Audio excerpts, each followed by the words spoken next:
Alors notre tableau est présentable comme ça, il y a deux trois petites choses que je vous ai pas dit. Euh, il y a aussi, on peut appliquer un format à certaines cellules. Et ça nous intéresse particulièrement dans ce cas-là, notamment pour ce qui est des prix et des totaux. On peut décider par exemple que ces cellules-là, qui pour l'instant sont des chiffres bruts, si on les sélectionne, lorsqu'on va dans format cellule, on peut ici dans l'onglet nombre leur appliquer une, une forme de une mise en forme. Et dans le cas qui nous intéresse, c'est monnaie qui nous intéresse, puisque là on a calculé en euros, on peut choisir d'autres, il y a la livre sterling, il doit y avoir le dollar, enfin il y a plusieurs choses comme ça.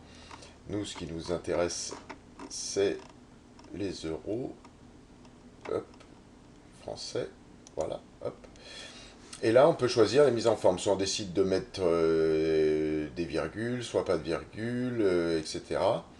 Et si on clique OK, vous avez automatiquement le signe euro qui se met ici.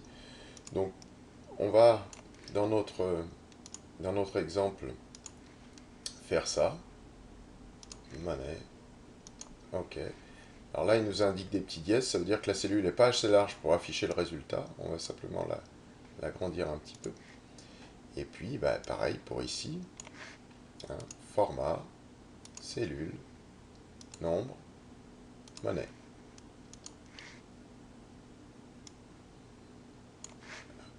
Format, cellule, nombre, monnaie. Pas assez large. Je vais élargir, voilà. Alors là, j'ai oublié celui-là. Hop. Et voilà. Voilà, maintenant il va falloir peut-être éventuellement que vous puissiez partager ce document. Plusieurs possibilités à ce moment-là. Partager ce document, j'entends, c'est-à-dire, vous pouvez soit l'imprimer, comme on a vu dans la vidéo précédente, soit décider de l'envoyer sous forme informatique à quelqu'un. Dans ce cas-là, plusieurs solutions. Soit vous décidez que vous allez envoyer un document PDF qui sera donc pas modifiable par la personne avec qui vous le partagez, mais simplement c'est pour l'informer.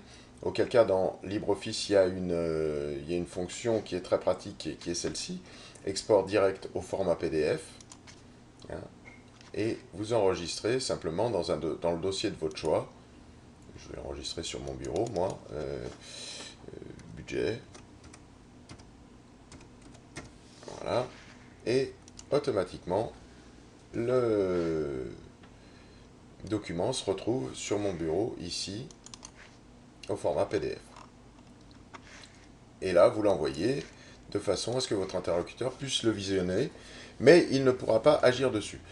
Si vous voulez partager avec un collègue qui puisse éventuellement modifier certaines choses, il va falloir que vous l'exportiez, que vous l'enregistriez et que vous l'envoyez tel que. Donc plusieurs solutions, soit la personne avec qui vous correspondez possède LibreOffice, auquel cas bah, vous faites comme pour n'importe quel document, enregistrer sous et vous enregistrez au format LibreOffice, soit vous le partagez avec une personne qui ne possède pas LibreOffice, mais qui a vraisemblablement Excel, auquel cas vous lui donnez un nom, et pour qu'il puisse l'ouvrir avec Excel, vous n'oubliez pas d'aller dans cette petite fenêtre ici, et de préciser que vous voulez enregistrer au format Excel.